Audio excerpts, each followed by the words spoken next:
네, 안녕하세요. 끝판대장입니다. 오늘도 구독과 좋아요, 알림 설정, 댓글까지 부탁드리겠습니다. 자, 이거 보시면은 지금 현재 반등을 이렇게 좀 주기는 했는데요. 지금 여기서 지금 제가 원래 말씀드렸던 영역은 사실은 여기까지 좀 더 떨어지면서 이렇게 올렸단 말이죠. 그래서 이렇게 일단 올리기는 했는데 지금 어쨌든 이렇게 꼬리가 두 가지가 발생을 하면 이건 어쨌든 단기적으로 눌림이 올 가능성이 높다고 보거든요. 그래서 제가 여러분들한테 이제 원래 막 되게 장기적인 관점만 막 설명을 드리다가 이제 그렇게 하다 보니까 자꾸 이제 막 그 단기적인 떨어지는 부분에 대해서 대응하기 좀 어렵다 이런 분들이 좀 많은 것 같아서 단기적인 관점을 좀 말씀을 드리면 요게 이제 조금 더 확대를 해서 보시면 이거 일단 없앨게요. 피보나치는 이거 보시면은 여기 또 이제 또 단기적으로 하락 다이버전스가 발생을 했거든요. 이렇게 발생을 한 거죠 지금. 그래서 지금 여기서 이렇게 올라오더라도 이렇게 떨어질 가능성이 좀 높다고 봐요. 그래서 그렇게 되면 이동평균선으로 봤을 때 여기에서의 지금 눌림목이 발생을 할 거란 말이죠. 여기. 자, 그리고 여기에 대해서 또 되돌림을 한번 어디까지 줄 것이냐라는 걸 생각을 해보면 그러면 이제 382 구간이나 이쪽 구간까지 찍힌단 말이죠. 그래서 여기 구간 37,800에서 38,000 뭐 한 200 정도? 여기가 되게 괜찮은 손익비의 자리인 것 같다. 그리고 요 구간이 이렇게 잡히면 손절선은 그럼 어디로 잡나요? 라고 물어봤을 때 여기에 있는 꼬리 부분 있죠. 여기 꼬리. 요 부분이 적합한 것 같다. 이 꼬리가 얼마냐면 보통 제가 트레이딩 할 때 이런 식으로 많이 하는데 57,500 정도 되겠네요. 그래서 이렇게 손절선을 잡는 방법이 있는 것 같아요. 왜냐면 어찌됐든 간에 시간봉은 이렇게 지표가 올라가고 단기적으로 이렇게 쭉 높은 상승을 보여줬지만 어찌됐든 간에 4시간봉에서나 아니면 일봉에서나 다 이렇게 지표 자체는 이렇게 낮아지는 형태로 좀 조정이 많이 됐거든요. 그래서 지금 사실 주요 구간으로 봤을 때는 이 단기적인 봉보다는 지금 일봉이나 이런 개념을 보면 일봉에서 5일 이동평균선을 보면 38,500 이렇게 찍히는데 여기가 사실 지지가 된다는 건 지금 눌림이 왔다가 새벽 구간에 반등을 하고 일봉이 9시에 마감이니까 그 전에 이렇게 움직임이 되면서 여기를 종가로 마감을 해서 안착할 가능성이 좀 있다라는 거죠. 그런 의미로 봤을 때는 그 다음 구간은 사실 여기예요. 여기가 저항이 어디 정도로 보냐면 한 41,000 정도예요. 41,000. 그러면은 한 4500에서 41,000 정도를 잡을 수 있겠죠. 요 구간까지의 그 다음 타겟이 나오는데 이런 식으로. 근데 그러려면 한번 눌림이 있어야 갈 수 있다는 거죠. 그래서 그런 부분에서의 눌림목 구간이 나올 자리다 단기간에. 그래서 그런 부분들이랑 플러스 때마침 러시아가 우크라이나에게 실질적으로 포격을 하고 있기 때문에 이 부분이 약간 이슈가 될 것 같아요. 저는 사실 이 전쟁이라는 것은 오히려 크립토에는 나중에 되면 결국 호재로 바뀔 것 같다고 보긴 하지만 지금 보면 알겠지만 크립토 컨트에서 봤을 때 비트코인과 미국 주식 간의 상관관계가 지금 최고치예요. 그래서 비트코인은 전통적 기관에서 채택 중이다 이렇게 되고 있다는 건 일단 지금 여러분들이 보시면 알겠지만 상관관계가 높다는 건 일단 금융자산에 점점 채택되고 편입되고 있다라는 그런 방식으로 보고 그 이후에 크립토라는 것이 디커플링이 되는 장세가 생길 거예요. 그러면 그때는 전쟁 이슈가 터지면 금처럼 오히려 상승하는 그런 구조가 나올 수 있거든요. 왜냐면 제가 예전에도 유튜브에 말씀드렸지만 2020년 초반에 트럼프가 일 안 하고 이렇게 미사일을 쏘고 주고받을 때는 오히려 쏠 때마다 이렇게 상승하는 구조를 보여줬단 말이죠. 그래서 결국에는 본질은 저는 어떤 자산이나 이런 것들을 핵심적으로 전쟁이더라도 다시 찾을 수 있는 그것은 사실 금도 사실은 어떻게 보면 현물에 가까운데 암호화폐가 그게 가장 높다고 보거든요. 왜냐면 부동산도 결국은 미사일 한 방에 내 집이 없어지기 때문에 그런 부분들에 있어서 나중에 되면 이 부분이 점점 시장에서 지위를 받아들이고 하면 언밸런스하게 디커플링이 나오지 않을까라는 생각이 들어요. 왜냐면 이 전쟁을 하는 이 기간 동안에 앞뒤 전후로 우크라이나에서도 합법화의 움직임을 보였고 러시아에서도 합법화의 움직임을 보였단 말이죠. 그래서 이런 부분들을 보면 전쟁이란 흐름 속에 가격은 조정이 되고 있지만 우리가 기존에는 이런 호재라는 것이 딱 되면 왜 이렇게 가격이 팍팍팍 오를 만한 호재였는데 이게 묻혔단 말이죠. 전쟁 이슈 때문에 가격이 떨어지면서 묻혔단 말이죠. 그러면 이 호재라는 것이 반영은 안 됐지만 반영이 안 됐다 그래서 이 재료가 가격에는 반영이 안 됐지만 어쨌든 시장 전반에서는 좋은 게 맞거든요. 사실 합법화가 어쨌든 되고 있다는 거니까. 그렇다는 건 결국에는 이게 시장에서 이렇게 가격으로는 가지 않았지만 암호화폐 어떤 시장의 규모 혹은 펀드멘탈이라는 부분에서 봤을 때는 훨씬 더 좋아지는 과정이라는 것이죠.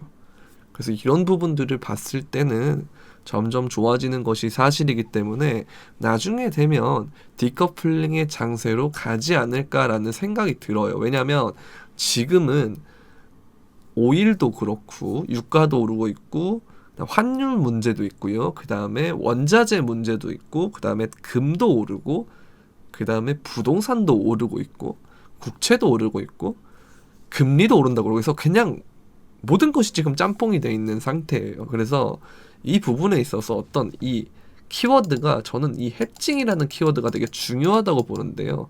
이 해칭이라는 키워드가 시장에 부각이 되면 될수록 전통적 기관이 채택을 하고 있다는 건 부각이 점점 되고 있다는 거거든요. 그러다 어느 순간 디커플링이라고 시장이 인식을 하면 기존에 있던 기관에서 포트폴리오의 일부만 비트코인에 다 넣는다든지 이런 것만 해줘도 암호화폐 시총은 엄청나게 커질 가능성이 있다는 거죠. 그래서 이런 부분들 때문에 잘 보면 이거 이후에도 이렇게 흐름 자체가 나쁜 흐름은 아니겠구나 라는 관점에서 차트를 보니까 아직까지 뭔가 안 내려갈 수도 있겠다라는 생각이 들어요. 왜냐면 모든 사람들이 지금 하방을 보고 있고 숏 포지션도 너무 많이 잡아가지고 선물의 펀비도 음수, 그러니까 숏이 롱에게 펀비를 지불하는 상황이 됐단 말이죠. 그러면 보나마나 이 저항 매물대마다 올라올 때마다 숏 포지션이 늘어나는 그런 광경이 나올 것 같아요. 그러면 다시금 숏 스퀴즈가 나올 가능성이 또 있거든요. 그래서 그런 부분들로 봤을 때는 이게 이런 식으로 수렴 형태가 되면 이렇게요. 이런 식으로 이렇게 수렴 형태가 되면 좋은 게 아닌가. 이런 식으로 이렇게 올려주면 좋은 것이 아닌가 이런 생각이 들어요.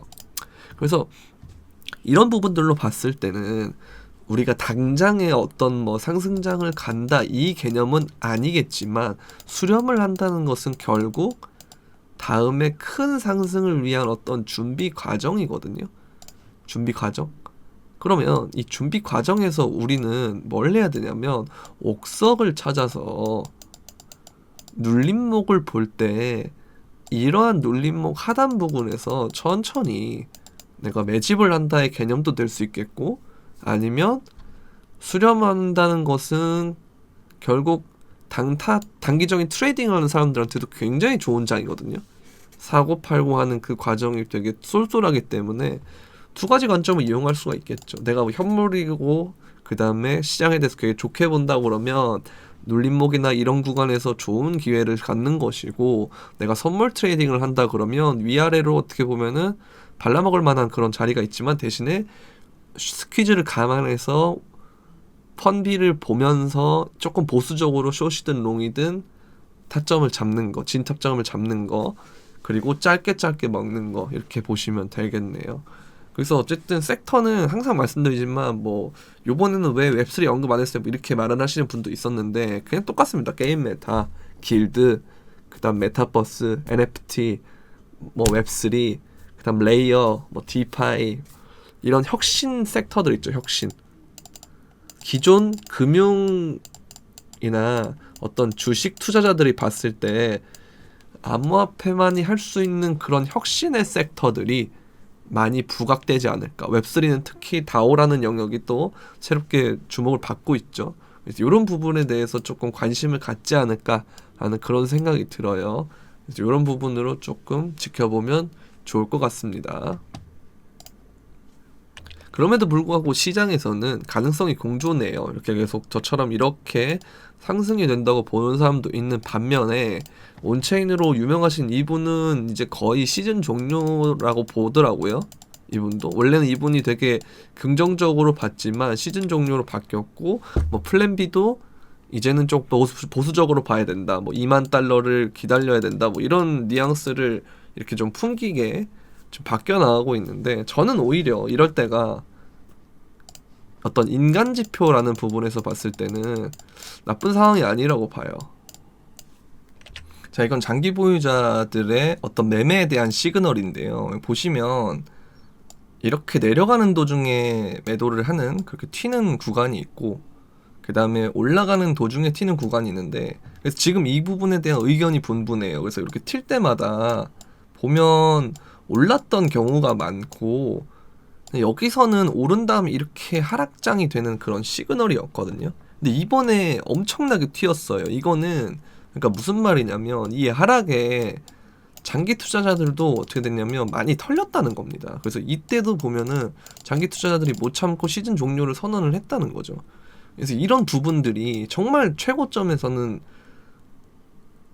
나오는 그런 시그널보다는 어떤 그 변곡에 이를 때 그때 자주 나오는 시그널이거든요. 근데 지금 보시면은 여기서 이렇게 지금 상황이 이쪽 부분에서 이렇게 튀었는데, 그 이후에 얘가 어쨌든 간에 이 저점을 깨지 않는 이상은 쭉 이렇게 올라가는 구조가 되지 않을까라는 그런 생각이 들어요, 저는. 그래서 이런 부분들로 봤을 때는 조금 긍정적인 부분으로 지켜보면 어떨까라는 그런 생각이 듭니다. 네, 영상 설명란에 실시간으로 브리핑을 해주는 텔레그램 방이 있고요. 그 다음에 트위터 주소도 있으니까 많이 구독해주시면 감사하겠고, 이 영상이 도움이 되셨다면 구독과 좋아요, 알림 설정, 그리고 댓글까지 부탁드리면서 그럼 안녕!